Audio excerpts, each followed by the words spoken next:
Hello everyone, welcome and namaste to all.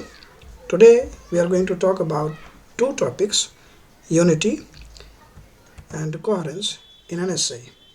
You may be wondering what the topic is all about.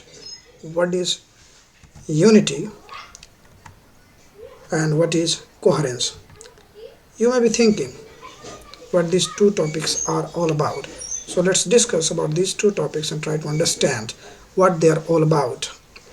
Are you ready? Okay, let's get it started. Unity in a paragraph. We all know that a paragraph is a piece of writing about a single topic.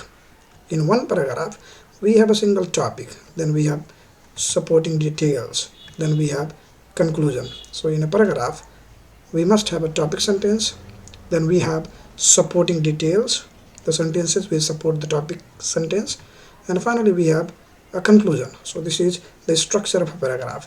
So unity in a paragraph refers to the fact that the supporting details means each and every sentence in the supporting detail, they must be about the topic sentence.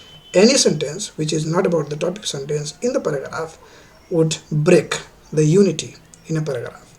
So for example, you are writing about the beauty of my village, then all the sentences of the paragraph must be about the beauty of the village. You cannot write about the things which are not related to the beauty of your village. So this is what is about unity in a paragraph. So unity therefore is one of the features that must be in a paragraph that will help the reader to understand your paragraph easily. Similarly, we have unity in an essay. We know that essay is another piece of writing that is also about a topic but longer than a paragraph. In essay, we have introduction paragraph, we have supporting details which are in the body paragraphs like body paragraph 1, body paragraph 2, body paragraph 3, even we can have more than that depending on subject matter, depending on how much you are writing. And finally we have a concluding paragraph. So unity in essay refers to the fact that all the body paragraph support the thesis statement of the introduction paragraph. So in introduction paragraph, we already know that we have a thesis statement. So the body paragraphs, they all support the thesis statement. In that case, we have unity in essay. So unity occurs in an essay when all the body paragraphs are about the thesis statement, when they all support the thesis statement. An essay has unity when all the body paragraphs contain a topic sentence and a supporting sentences that reinforce the thesis of the essay. So remember that your body paragraph 1, body paragraph 2, body paragraph 3, they are all about the thesis statement in the introduction paragraph. Otherwise, it will not have unity. So when you are writing about your interesting event of life, then you cannot write about your future plan there. So you must write the interesting event that happened to your life. So that will maintain unity in the essay. Otherwise, it will break unity in the essay. There are some techniques that we can use to maintain that. Now we have another topic to talk about, that is coherence. So coherence is another feature of essay. So see the definition of coherence in a paragraph. So coherence in a paragraph means that all the ideas fit together in a logical flow. All the sentences in a paragraph must be related or connected with one another. So when you write a paragraph, you have a topic sentence, then you have supporting detail sentences. So other sentences of the paragraph, they must be connected with one another. They must have some kind of link with one another. Then only we can have coherence. So the ideas, they must flow in a logical order. Coherence in a paragraph can be achieved by using some techniques. These techniques are known as by using transition words or expression, by using logical order, maintaining order in the paragraph, by using pronouns, and by using parallel forms. Let's dig out one by one. We can have transition words of the following types that we use. Transition words like expressions showing examples. So you can use these expressions in order to show example in a paragraph by saying, for instance, to demonstrate, for example, in some cases, these are transition words that show examples in a paragraph. There are some transition words expressing additional ideas like moreover, furthermore, in addition. They are also kind of transition words.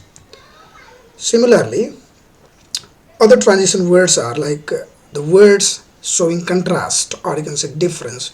For example, however, in contrast, on the contrary, nevertheless, nonetheless, whereas, even though, although, unlike. These expressions connect idea of the previous sentence with the idea of the next sentence. For example, you can say, he failed the exam. You put a full stop there. Then you start saying, however, he was very talented. You are connecting the idea of the previous sentence with the idea of the next sentence by using the transition word however. Same is the case with other words. We have some transition words expressing similarities like similarly, likewise. Some expressions showing cause, for example, as a result, therefore, thus, consequently. We have some other transition words like emphasis, indeed, in fact, obviously. And we have some other transition words that express conclusion. So you want to make conclusion, then you can say to sum up, in conclusion, in summary. We can also maintain coherence in a paragraph by ordering ideas. We can order the ideas in a paragraph accordingly, like in the order of importance or in the order of time of occurrence, that is called chronological order. You can maintain coherence by following those two ordering style, like chronological order or order of importance. So when you order ideas in the order of chronology, you either say the things which happen first or you say the things which happen last. For example, when ordering ideas in the chronological order, use expressions such as in the beginning, first, second, the next, or finally. So these expressions will tell you whether the ideas are happening in a logical flow or logical order. This will avoid mismatch in your ideas. For example, first I went to the bank. The sentence is complete. Next, I visited my friend to give him the money. You can see that these two sentences are connected with one another. They have kind of link, and that link is known as coherence. The link between one sentence and the other, or the link between one idea and the other, would be referred to as coherence. And we have maintained this link by using the words like first, next.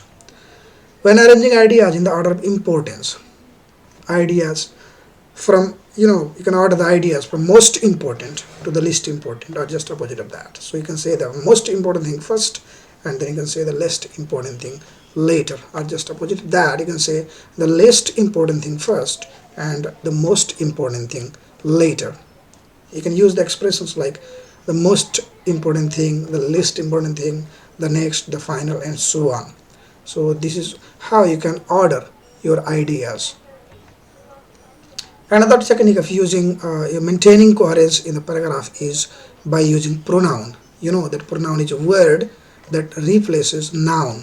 Sometimes it can replace the whole of the expression or idea in a sentence. So pronoun like I, you, we, they, he, she, it, they are some of the examples. So pronoun can be used in order to maintain coherence in a paragraph. And remember the example.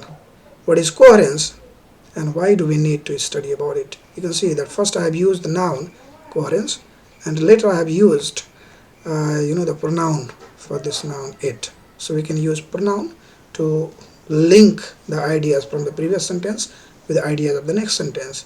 Remember that the pronouns, very important thing to remember, must agree in number and gender with the noun they refer to. For example, I have 3 sons. They have to say they always go to school together. But if you say my wife is quick-tempered, and if you say he always shouts at the children, so this would be the kind of sentence which break the coherence of the paragraph. This is not a good kind of sentence. Here is a mistake. You are saying my wife and you are using pronoun he. So in place of he, you must say she. Then only we can have coherence. Another technique that you can use for maintaining coherence would be to use parallel forms or similar structure in a sentence. When you are listing items, you must have similar forms or similar structure in a paragraph. That similar structure or similar form is known as parallel forms. For example, I like reading, watching videos, and dancing, but you cannot say I like to read, watching videos, and dancing. That would be incorrect.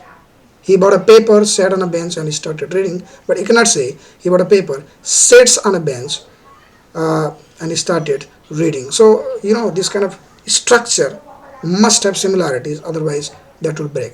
So, thanks for watching the video and keep following me, keep subscribing the channel, do support me. Thank you very much in this video. See you later. Bye bye. Have a good day.